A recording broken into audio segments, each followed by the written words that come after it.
आज इस ग्राम पंचायत देवलिया कला में इस देवलिया कला फेस्टिवल के इस कार्यक्रम में और इस कार्यक्रम की संयोजक मेरी बहन आदरणीय कविता जी नरूका, सभी सम्मानित अतिथिगण, पांडाल में उपस्थित सभी ग्रामवासी, मातृशक्ति, आज हम सबके लिए बड़ा हर्ष और उल्लास का दिन है कि संस्कृति से जुड़ा हुआ एक ऐसा कार्यक्रम हम सबको देखने को मिला है।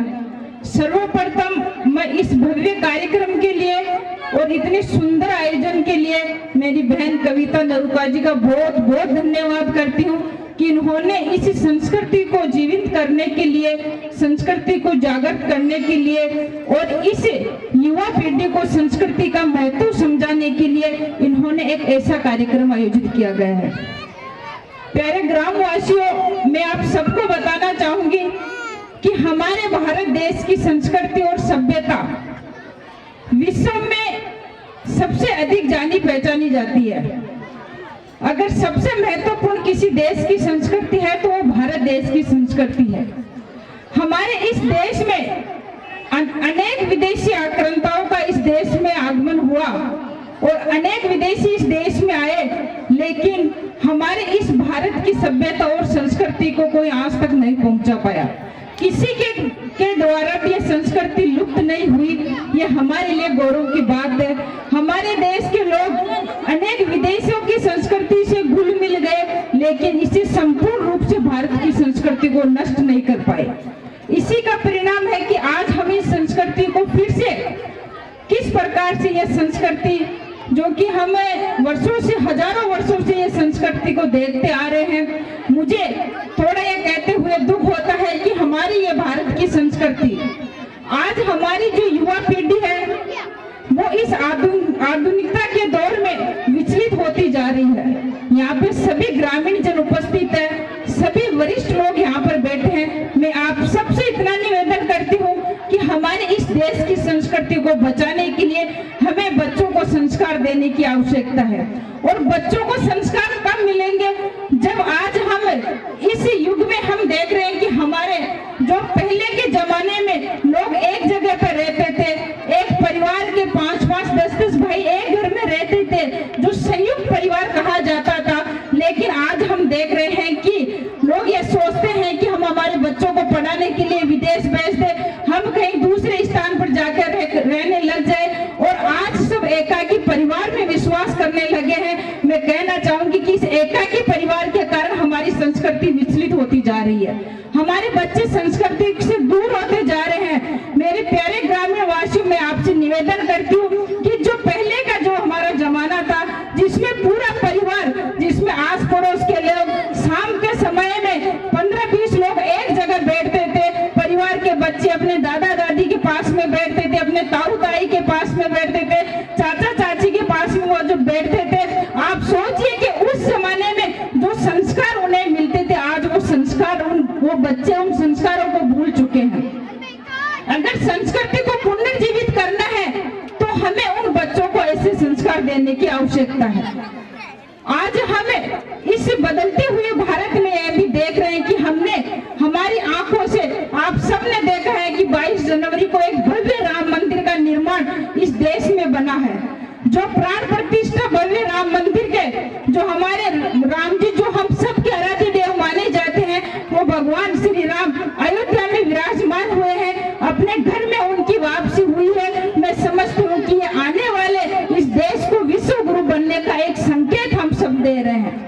तो आज हमारे को जो संस्कृति से जुड़े हुए ऐसा कार्यक्रम करने की आवश्यकता है और हमारे बच्चों को ऐसे संस्कार देने की आवश्यकता है। मुझे खुशी हुई यहाँ पे आकर के, मैं जयपुर से 200 किलोमीटर चल करके आपके बीच में आई हूँ, क्योंकि कविता नरूका जी का ये एक प्रेम और स्नेह था कि आपको इस कार्यक्रम में जरूर आना है।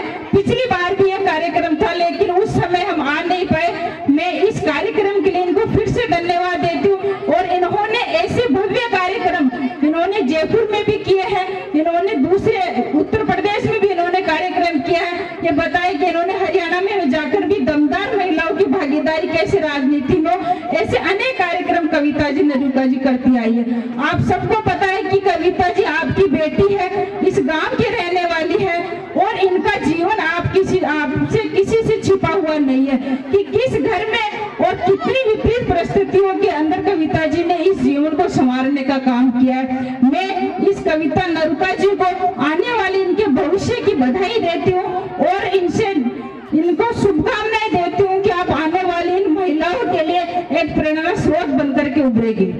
ये आपको एक भगवान से मैं आपको एक आशीर्वाद के रूप में, मेरी छोटी बहन के रूप में आपको आशीर्वाद देती हूँ कि आने वाले समय में जिस लक्ष्य की ओर आप जा रही है, निश्चित रूप से आप उस लक्ष्य तक जरूर पहुंचेगी।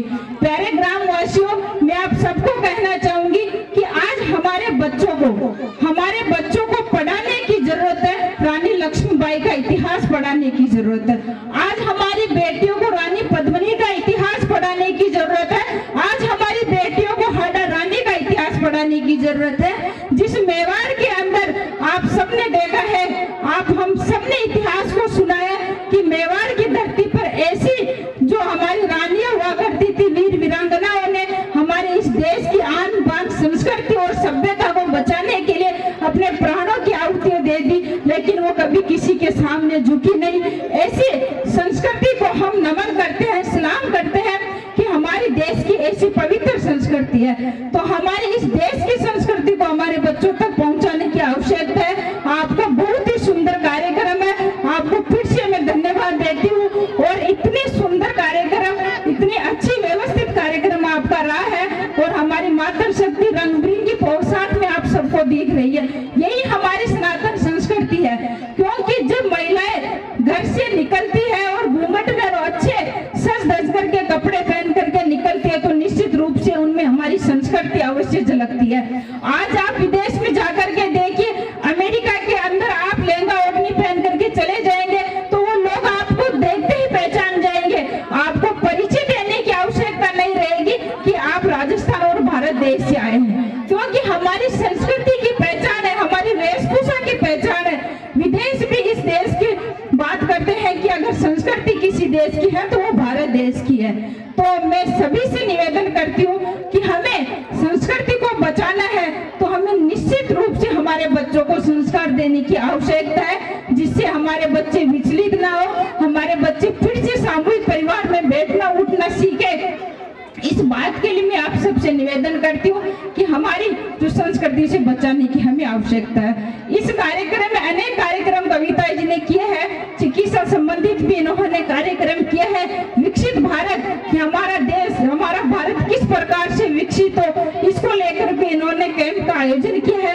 अनेक कार्यक्रम जो कि आप कला के माध्यम से जो आप सुबह से ये कार्यक्रम देख रहे हैं, मुझे आने में थोड़ा विलम्ब हुआ है, लेकिन फिर भी मुझे खुशी है यहाँ पर आकर के आपका बहुत ही सुंदर कार्यक्रम रहा है। आप सभी को बहुत बहुत धन्यवाद। जय हिंद, जय भारत। बहुत बहुत धन्यवाद बादाम देवी वर्मा जी का। और एक बार फिर से मैं आप सभी को बताना चाहूंगा कि अभी पद्मश्री गुलाबो सपेरा जी की प्रस्तुति बाकी है, तो आप लोग यहाँ से अगर प्रस्थान करने की सोच रहे हैं तो उस सोच को थोड़ी देर के लिए विराम दीजिए, क्योंकि हमारी जो प्रस्तुति सबसे खास होने वाली है उसमें कुछ मिनट्स का समय और है। उससे पहले मैं एक बार फिर से मानवी को आप सभी के सामने बुलाना चाहूंगा। मानवी, आप आइए।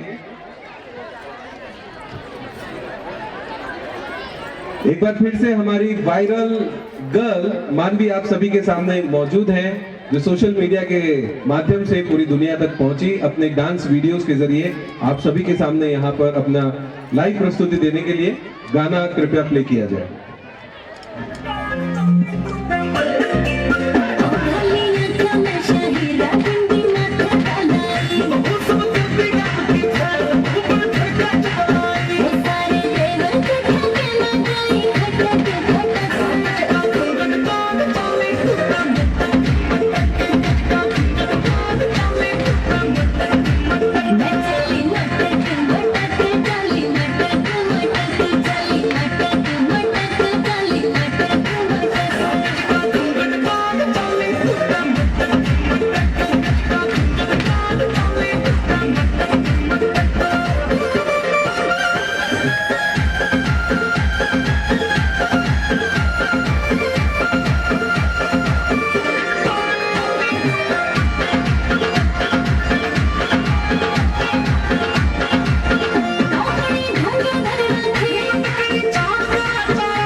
या मानवी